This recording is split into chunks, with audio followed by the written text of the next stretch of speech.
This is so colorful, and the pages are also so satisfying to flip through. Putting in like fruit stickers. Oh my god, this book was so much fun. And the crinkle of the paper. Look at this thick line. Ooh, so beautiful. Hi, Sarah here. Welcome back. Today, I want to babble about paper. Out of all the notebooks and journals that I kept up with last year, and I thought I was going to keep up with this year, this notebook has been the mainstay, the home skillet, the main pal, I guess. I just want to give a tour through the Plans by Just Scribble, Volume 1, and continue on through Volume 2. In the corners here, I also have watercolors, and I have my whole collection of fountain pens, which I'll probably also talk about at some point as well. All right, let's get to it. So the notebook I've been using this year is Plans by Just Scribble. This is the vertical weekly in the A5 size. So vertical weekly means that the weekly pages are vertically spaced like this, as opposed to horizontal weeklies, where the weeks are written out or designed horizontally like so. So this was my first time using vertical weeklies maybe ever. I can't remember ever using a vertical weekly before. This is the planner that I used all last year, the Hobonichi Techo in the A6 size. This is my first time using a Japanese brand planner, my first time learning about Tome River paper, and also my first time using a page-a-day planner. I had used organized or pre-printed planners before, then got tired of them. Then I switched to just doing bullet journals or, custom made, I guess, like personally drawing my layouts every week, every day kind of journal. And then I was craving a planner again because I was tired of drawing my own layouts every day or every week, especially if they would be the same. So my friends were into Hobonichi and they told me about this, and I fell in love with this pretty fast. The paper is very thin, but it's also very easy to write on. It takes a lot of pens very well. I also really enjoy decorating it with all these stickers and washi tape. I had gotten into stickers and washi tape like the year before that, and so I was so excited to have this page a day to just put in all these stickers and everything. Man, even looking at this, I just feel so satisfied and so happy just looking at all this stuff. I have really loved the page a day format because once I flip the page, I can forget about everything that happened before. It's actually quite nice for my ADHD. All of these thoughts and feelings about past and present and future events, they'll all blob together, they'll all overlap, and it can be difficult for me to focus on this current moment. So with this page a day format, I can write down my tasks and my thoughts, and then once I flip the page, I can forget about that happening. And of course, I can flip back if I want to reread it, but oftentimes I don't need to reread it. I can enjoy really living in the moment of page by page. I also have monthly pages or my digital calendars and stuff to help keep track of overarching things like that. Now, for this coming year, I wanted to switch to an A5 size because I started to feel constricted by this A6 size. I wanted more space to decorate because I wasn't having enough space to actually write things out in the day. So I wanted to try the A5 size, and boy, I'm so happy that I did. Okay, so let me walk you through the format of this planner as well, and then we'll also go in detail through all the phases. So this planner comes in 2 books, my first time using 2 books a year, and I'm pleasantly surprised that I actually quite like it. I did not want to do a Hobonichi again for this next year because I don't like how the month pages and the weeklies in the bigger version are all bundled at the beginning of the book. Because what I found was that as I get farther and farther into the book, it becomes more of a hassle to try to flip back to the beginning when I'm already this far in the end stages of the book. This is so much effort and hassle to hop back and forth between. With journaling and any hobby or any interest, I have to make sure it is as frictionless as I can make it because all of these little frictions will add up and make me not want to use the book. So at the beginning of this book, we have the year pages, which as you can see, I really don't use that much. We have a lot of pages for the year. Then we have the quarterly pages. So we have quarterly goals or just boxes, quarterly habit trackers or any other kind of trackers, maybe a project planner or any other tracker here.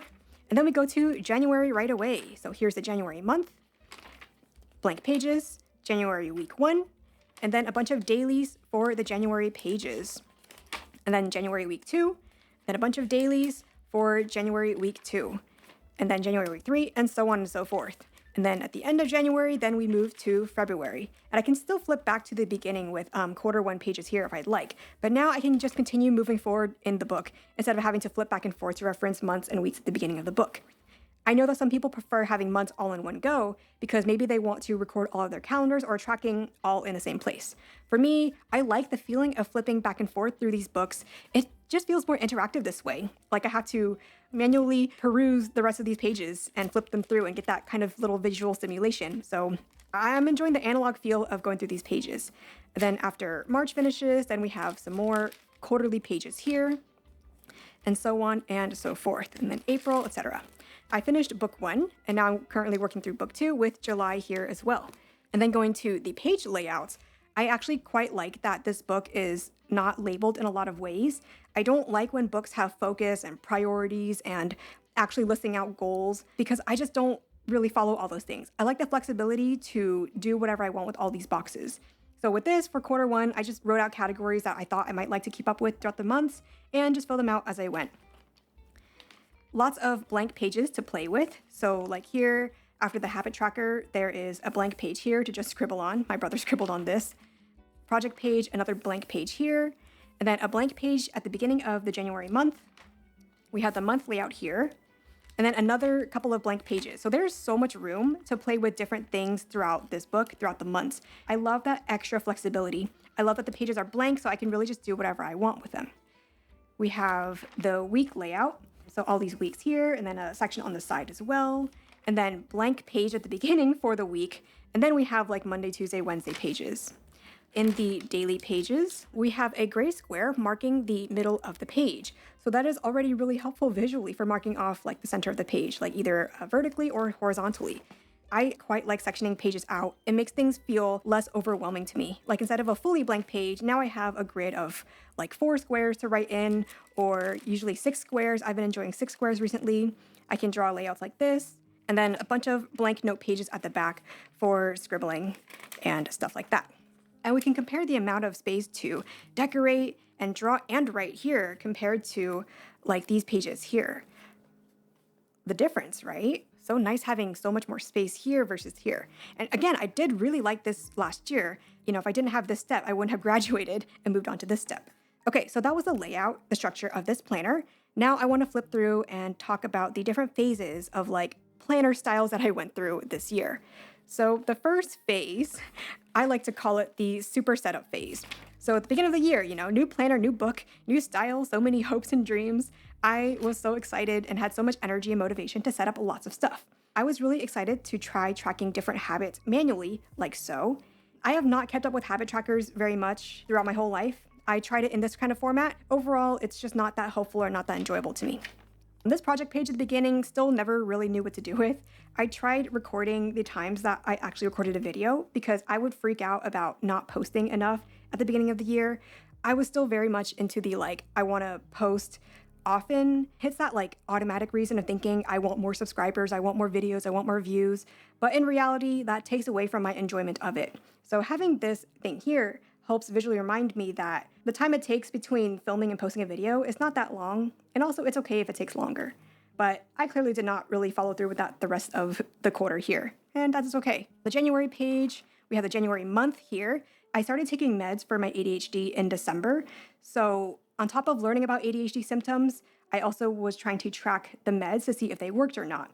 So I was being really diligent with tracking the amount of sleep I got per night using my Fitbit tracker, and then also tried to track my moods and things going on every day. And not only was I starting meds, but I was also taking allergy shots for the first time in December. So December, January, and however long, I was doing allergy shots 2 times a week. It was so much to deal with. And so having this analog way of drawing things out and filling it out as much as I could, it was a great mindfulness activity. This is the packing list for Vietnam, offloading all my brain stuff. This is when I already found out that the nice thing about these big pages is that I have a lot of room to play with. I can put washi, decoration, I can section things out however I want. There's like so much space.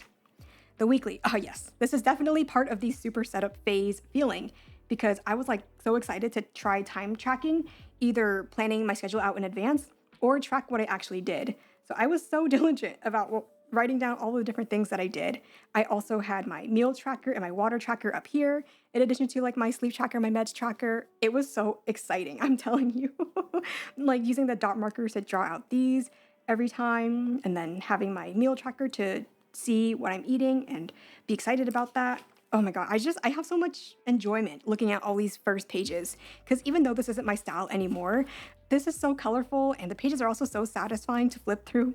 I had the sticker here, and then I would draw these columns over here because it felt nice to write in these like more narrow columns instead of across a big blank page. And then add stickers whenever I didn't fill up a whole page, have some decorating, use different markers and stickers, different mediums. It's like very fun to look at. And I had washi tape, big washi tape for the weekends in case I didn't write as much on the weekends. I also really liked writing sideways in these pages. That was another thing I love about having this A5 size. Writing sideways provides a nice different experience. Like, I get more page space this way to write compared to when I'm writing this way, my hand will start falling off the page. I really, really loved writing in this book and writing in all these different colors too, putting in like fruit stickers. Oh my God, this book was so much fun. Like, look at some of these stickers. Oh my God.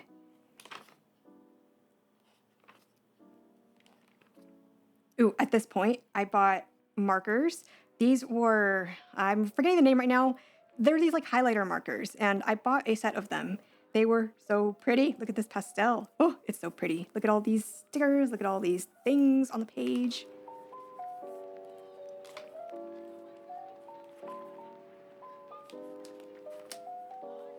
I didn't fill out this book every single day. If I happen to skip a page, I can just go back and fill it out with whatever I want. So in this page, for example, I was picking up Animal Crossing again. So I just wrote down my villagers and what kinds of stuff that they might like so I can remember to gift it to them later on.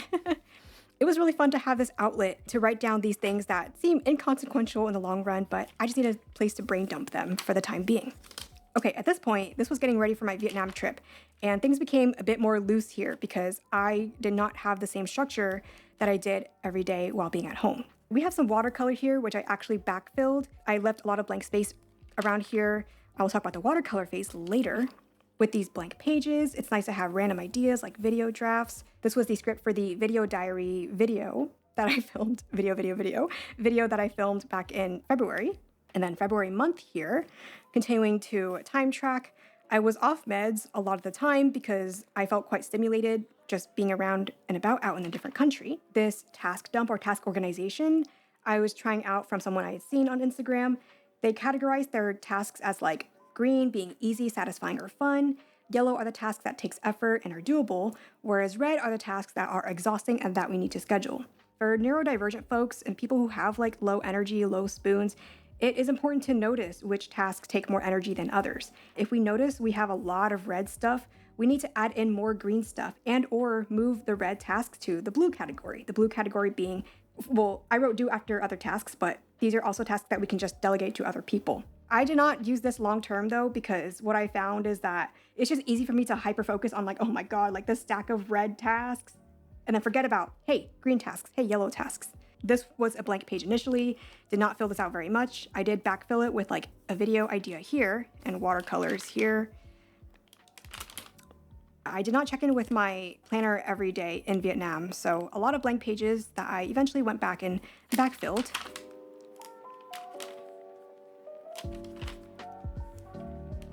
A list of more tarot videos here, April 16th, even though this planner page is February 14th. Just like how I said before, with these page-a-day planners, it was really nice to write something down and then flip the page and forget about that previous thing. Same thing with here.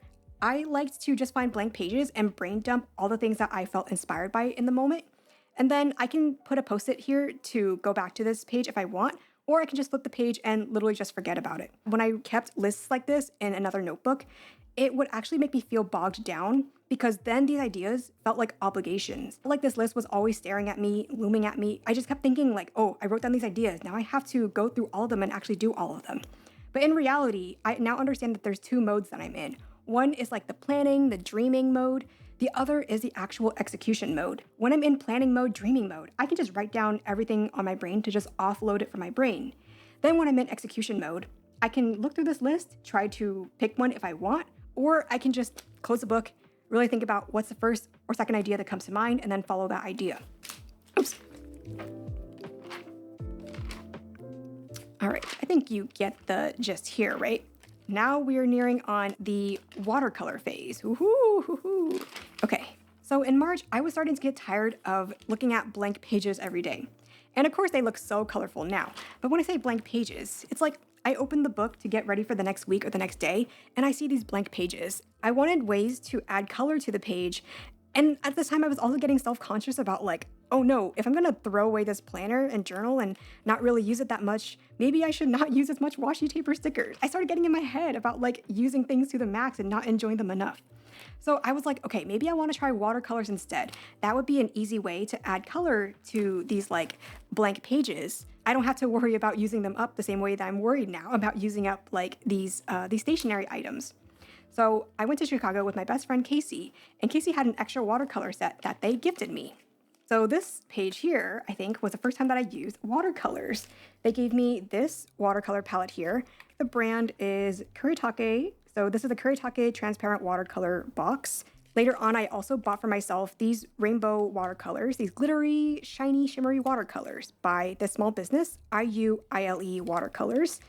I don't know how they're pronounced. So I've got these dot cards here, and dude, these dot cards last me a long time. Granted, I'm not using these shimmery watercolors as much as I'm using these regular watercolors, but still, this has lasted me a long time. So now I know, in the future, if I'm trying out watercolors, the dot cards will last me a while. I did try using these glitter ones once, but it turns out that without glitter glue, the glitter shimmery particles here will just fall off the page.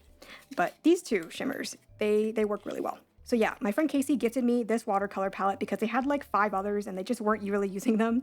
So in our hotel room, we were just sitting and playing around with these watercolors, and I was having so much fun. I was inspired by Sylvie Otero Magpie watercoloring in their Traveler's Notebook journals. And that's when I remembered, like, oh yeah, I've seen people watercolor in their like Hobonichi journals as well. So I know that this kind of paper can take some watercolor. I then went back and started playing around with adding watercolors to blank pages like this. And this here is part of the stream of consciousness phase, which we will talk about later on as well. Isn't it fun how like these phases and pages just overlap with each other? So yeah, with these watercolors, now I was going back to blank pages and blank spaces and being like, ooh, let me just dab a little color here, dab a little color there. Now I feel less daunted by how much like blank space there is, because now there's some visual interest, like breaking apart these blank canvases. I think at this point I was kind of getting tired of the stationary textures, the stickers and the glue. So having watercolors was like a nice new texture I could play with. So now my new routine was at the beginning of the week, I would look at the pages for the upcoming week and I would just add swashes of color to the page however I felt. And I also started realizing that I am adding a little bit too much color, and I have to trust that when I start adding pen and ink onto it, then it will not look as blank anymore. Oh yeah, so now we're moving to quarter 2. Yeah, I gave up on the habit trackers for quarter 2. See, just did not care for these. This was not helpful to me. You know, at some point we realized that the things that we would like to do, the things that we like in theory, are just not things that we do in practicality. And it's quite liberating to realize it. There were things that I did like about this, like highlighting things and prepping things, but actually filling it out, actually tracking like the column, the square every time, it was meh, it was not rewarding. I tried keeping up with food notes here to get a better grip on my nutrition and my health. Yeah, didn't go too well. That's okay. I did find that for these pages at the beginning of the month, they were really helpful for my therapy notes. I didn't have a plan for specific notes like that. I actually thought I was going to put them in like a separate diary, a long-term documentation thing, but I just saw this blank page that I had no use for. Like, you know what? I'll just write it right there. Now throughout the month, whenever I have therapy sessions, leading up to it, I'll flip back to this blank page at the beginning and just write it down here, and now it's all in one page. At this point, the month pages were also getting quite boring for me. Keeping track of sleep every week was getting pretty tiresome, and I didn't really have a reason for it. And now we have watercolors, lots of watercolors. Because this week page is so distant from the previous week page, like ages ago, I don't feel like I have to stick to the same layout that I did in the previous week. Whereas if the week pages and the month pages were like at the beginning in the same area, I would feel pressure and I would be scared to change things around. More watercolors here.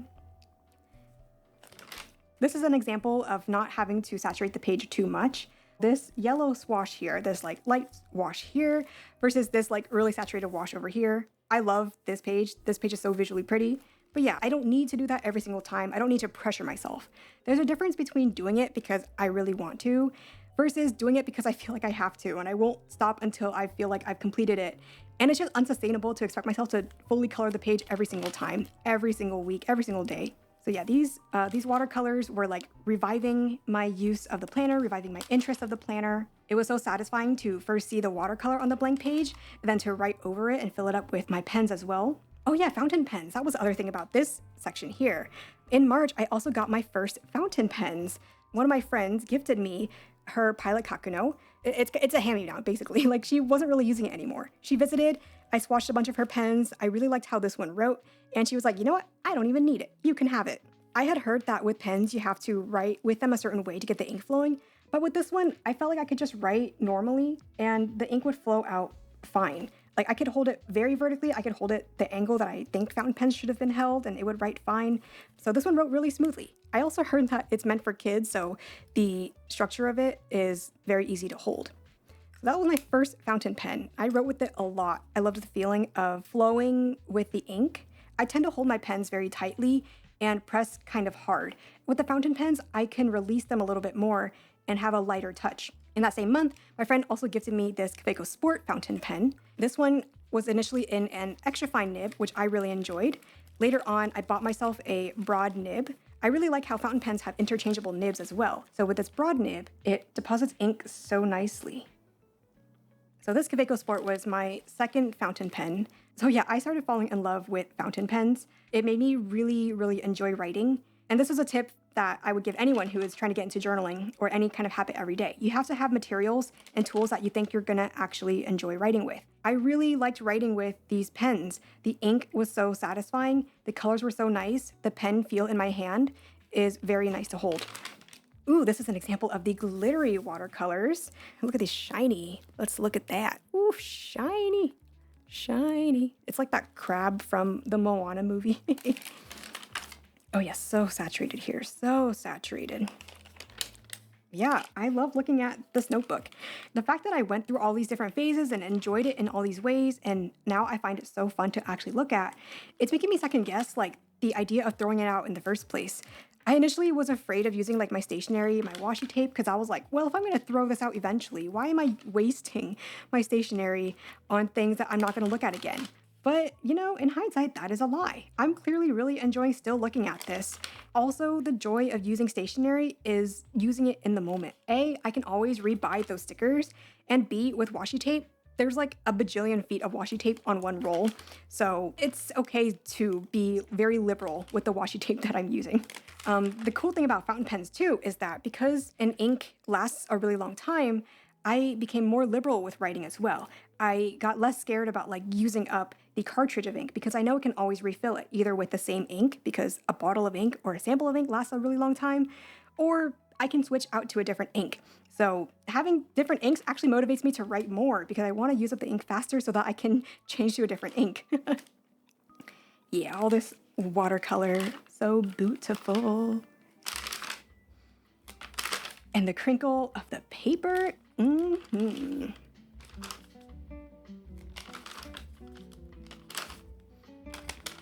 Here's an example of using blank pages again. This is actually the video draft for my upcoming Hanged Man at Top Tarot Trumps Times Tarot Memoirs video.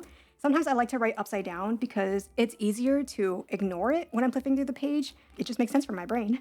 And it's nice to just write things in a different orientation. Use the book in a different way. Okay, at this point, we're moving into the phase, stream of consciousness phase. So at this point in May, I really wanted to use fountain pens and I didn't have a use for them. I remembered the concept of morning pages, which is from the book The Artist's Way. I'd never read the book The Artist's Way, but I vaguely knew of the concept of morning pages. And the idea of morning pages is that the first, let's say 30 minutes that you wake up, instead of like going on your phone or doing whatever else, you just sit and you write down your stream of consciousness. And it can literally start with like, dear diary, today I don't know what to write, I don't know what to write, I don't know what to write, but I'm writing anyway, blah, blah, blah, blah. And as you continue extracting your thoughts and offloading your thoughts, you might end up finding things to write about. So I gave that a try. Offload things from my brain to like babble the same way I would babble to a friend, but now I don't have to worry about if that friend wants to listen to me or not because it's just me babbling to my diary here. And I really, really enjoyed it. It is so satisfying watching the ink flow out onto the page, flowing through, not worrying about what I wrote before, not worrying about what I'm gonna write next, just being present with my current word, current thought. Using all the ink here, just seeing the ink levels go down in the pen, so satisfying. Even though the morning part of the morning pages didn't last for too long, I still enjoyed that stream of consciousness feeling, so I incorporated that into my daily pages some more. If we compare this to the beginning of the book, beginning of the year, I really tried to do tasks and notes and be very like productive about all this stuff. Then later in the year, I became more loose about it. So instead of only tasks, I also wrote down like more paragraphs, stream of consciousness thoughts. Look at all these inks. Look at all these colors. Oh my gosh. It also helps with like decluttering my mind because now I can like stop these thoughts from repeating and ruminating and racing around in my mind. And what I found here is that as I'm doing my stream of consciousness writing, my brain is going, my motor is going, and it's actually easier for me to flip back and forth and write down tasks and like almost distraction things as I'm writing. So having the tasks and the diary portion in the same book has actually been really helpful. In the past, I had a separate diary for the stream of consciousness stuff, but it has been so much more helpful for me to just have it all in one book. I can flip back and forth, get distracted, flip back and forth, no commitment, and it all gets done. It all gets done. This is the example, or not example, this is the diary that I've been trying to keep up with this year. I was using a lined moleskin notebook last year, and this year I wanted to use this blank junk journal that my sib had made for me. It's basically just a simple book with like blank computer paper in it. I wanted to do more junk journaling type stuff in here. And it was kind of fun, but I don't use it as often as I thought because now I am feeling pressure or an obligation to myself to make every page the same kind of junk journaliness. Also, it's a struggle to filter and figure out which is important enough, in quotes, to keep in the long-term journal versus which is like trivial enough that I want to keep here. What if I end up writing important stuff in here, then I don't have the energy to put it in here later? Like, it's just too much. So this book is just gonna be the junk journal book. And I'm going to keep this book long term. I'm not going to throw it away now. Like, if I want to reference my old therapy notes and thoughts, I can flip through here. But yeah, now this one is evolving to a different purpose. This one has no obligation except for just art whenever I feel like it. This one is the one that I'm enjoying writing in every day. And yeah. Let's see. Yeah, so the stream of consciousness at this point has been really, really great. The favorite pen that I've been using now has been the TWSBI Eco. I bought the secondhand and I was pleasantly surprised at how well it wrote. I don't have any problems writing with this. I really like the clear body. The fact that I can see the ink level go down, I can see the ink swishing around like this. It's very satisfying. And writing in this book is really satisfying when I want to write cursive or when I want to slow down and write more printing. If you like handwriting, you might understand, just satisfying to know that like, oh, my handwriting is looking and feeling so cute today. More watercolors. That's basically how this book is going. Let's see. The pages started getting more saturated as I started finding more to write about, and I also started having more stressors and just things to offload. And now let's go to the current book, the current phase. The current phase is still stream of consciousness writing. So this is volume 2 of the Plans by Just Scribble, Vertical Weekly A5. I'm using a Hobonichi A5 cover. It fits perfectly. Year pages at the beginning that I don't really use. Goal pages. I like to have these squares as like things to remember for the time being. Right now, I'm writing down some activities and things to note about depression because I think I'm sliding into depression and I need to tackle it and handle it. This is a tarot card that I've taped in here. Ooh, a side quest here as well. So I've decided to make this little thing randomly a month ago. So I used this envelope that actually my friend Joe of Pointed Logic Tarot had mailed me ages ago. It was a pretty sturdy envelope. So I was like, I'll repurpose it. I had a lot of these glassine envelopes from mail orders and stuff. 2, 4, 6, 8, 10, 12. Yeah, I can count 12 of these. Folded them in half, trimmed them down to size, sewed the signatures into the envelope thingy here, taped it all up. And taped up the opening here so they're easier to open. Picked a couple of decks that I don't really use much. They have really nice, beautiful big cards, and put a few cards in each one. So this is the Story Medicine Tarot, Seaweed Sisters, very green. I have 2 cards from the Age of Aquarius Tarot here, and I have 1 card from the Oracle of 11, which is an oracle deck based off of Southeast Asian myths and stories. 6 months worth of cards in here. I'm really just feeling it out as I go. Whether I pull these cards out at the beginning of the month or whether I only look at them and then put them back in, literally up to me. Oh, and I have this little flap in the back where I put the guidebook for the Oracle of 11 deck here. Yeah, dude, creating things is very fun. It's so satisfying. Okay, that's that. Anyway, so that's that little tarot side quest. To briefly explain what I'm going through in July, what I'm feeling in July, I am mood tracking again. I need to understand how I'm feeling day to day. notice how many like quote bad days I've had or low days I've had and try to be more proactive about adjusting that for the future. Even though this feels like a lot of executive function, I don't want to keep being depressed and not doing anything about it. I gotta track my moods and not let the depression like drag me down. And also, I'm getting back into washi tape. Maybe it's because a new notebook. I just don't want the watercolors right now. Saving the washi tape just means it's just never gonna get used. I can always put a swatch in a separate notebook so I can remember what that tape looks like. But really, if I want to appreciate it, I need to actually put it on pages. I'm always gonna flip back and forth through these pages. So I'm still gonna be able to look at it and enjoy it for the weeklies here. I'm trying time tracking again. So yeah, back to the stream of consciousness stuff here, lots of journaling. At this point, I stopped writing down like upcoming tasks and things for the next day. I just wrote all those tasks in the month and week pages instead. So all the space here is really just for journaling. All the task stuff is in the same place there. Time tracking has been, it's still an ongoing experiment here. Adding more washi tape to the pages. This was a time I also bought the broad nib. So I switched out the extra fine nib to this broader nib. The broad nib is basically it's like a medium-sized nib. It's basically a wider type of nib. Look at this like thick line.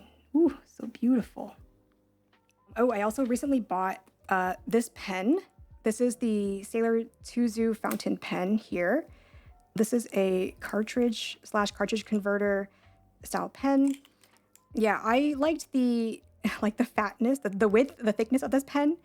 I actually don't write with a standard grip, so triangular grips usually bother me, but this one is wide enough that it doesn't really bother me.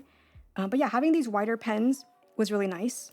And because these pages are they're so big, I feel better about writing with a thick pen on these pages versus these pages. I was writing with 0.38 gel pens all last year, but this time I'm using fine and these medium/broad nibs, and it's quite nice actually.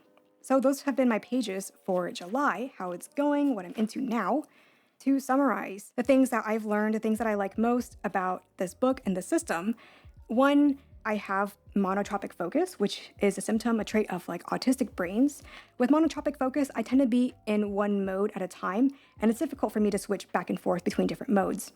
So having the setup mode, the decoration mode at the beginning of the week is a really fun outlet. And then throughout the week, just having the writing, the stream of consciousness mode, that is really fun. Even so, I also am ADHD. I have ADHD. So that means that having a catch-all book like this is more helpful than having a separate task book and a diary book. As I'm writing stream of consciousness, I can flip back and forth and add in stuff here and then undistract myself, get redistracted, go back to here, then flip back and forth. And that is actually all really satisfying for me. It's very playful for me. I like that there is no timetable on the side, actually. I know a lot of people do use that, but I don't use it. I will use it for these weekly pages, but I don't like having it on every single page. It feels like it's pressuring me to use the pages in a certain way. I like how blank and open-ended these pages are. It gives me a lot of freedom to use every page how I would like. I also like the fact that these pages are dated. It motivates me to try to write every single day, even if it's just a little bit. If I have overflow, I can always go back to previous pages and actually write more in previous blank pages, blank spaces. Yeah, if the pages were undated, I think it would be easy for me to start not updating it every day. And then I would feel bad about oh no, I have so many blank pages. Then it's harder to get back on it, this junk journal is undated. Not that I have to fill it out every day, but it becomes less important or less of an accountability thing for me to fill it out every day. And also the fact that it's dated makes me feel comforted actually, knowing that this book does have an end date. I know that this book is going to be used up eventually, as opposed to books like this. I like that feeling of completing something, but now because this book is so open-ended, I don't know when I'm going to complete it. It makes me feel some type of way, I guess. So yeah, these dated pages are giving me enough structure. And yet, again, it's open-ended structure that I can do anything I want with every page. And also, I like the fact that there are 2 books. Again, this is the first time that I've ever used 2 books a year. I always tried to be consolidating and tried not to use too much, try not to indulge. But some people use 4 books a year. Some people use 1 book every month, so 12 books a year. You know what? If I'm keeping these on my shelf, it's okay. It's not wasteful. And also companies themselves just have a lot of waste beyond what I create individually. So I got to give myself some grace for that too. So the fact that this book is a separate book from the first half of the year makes me feel not beholden to doing things the way that I used to before. Now I don't have the baggage of all of these past pages in the beginning of the book weighing me down. Now I can just start fresh and do things how I feel right now. it also makes me realize that having the year is an arbitrary perception of time. Next year, when I'm setting up that next book, I can actually keep this book out for a little bit to reference like the past 6 months. So thinking about the year in 6 months at a time versus 12 months at a time feels really manageable. Last thing I'll mention is that I really like this A5 size. I am considering if I want a B6 size for next year. The B6 is basically between the A6 size and the A5 size, so it's like about this size, but I'm not quite sure yet. I'm clearly using up the A5 pages a lot every single day, so yeah, who knows? But it's okay because in the future, I will always have chances to adjust. If I don't like this book, I'll find different ways to use it. If I don't buy a planner in January, that's okay. People are selling planners through February, March, even July. So there's lots of time to adjust. There's no pressure to be beholden to a specific planner for the whole year. It is all for fun. So I think that is it. I think that's my whole friggin' babble about plans by Just Scribble, and then also my past planner, and then this tarot thingy here, and then my junk journal, diary, whatever. Yeah, boy. If you like planners or playing around with stuff, anything about paper, I'd love to hear what you've been into, what you've tried, what you liked, didn't like, all that fun, random stuff. So yeah, that is all I got for today. Thanks for watching. Bye.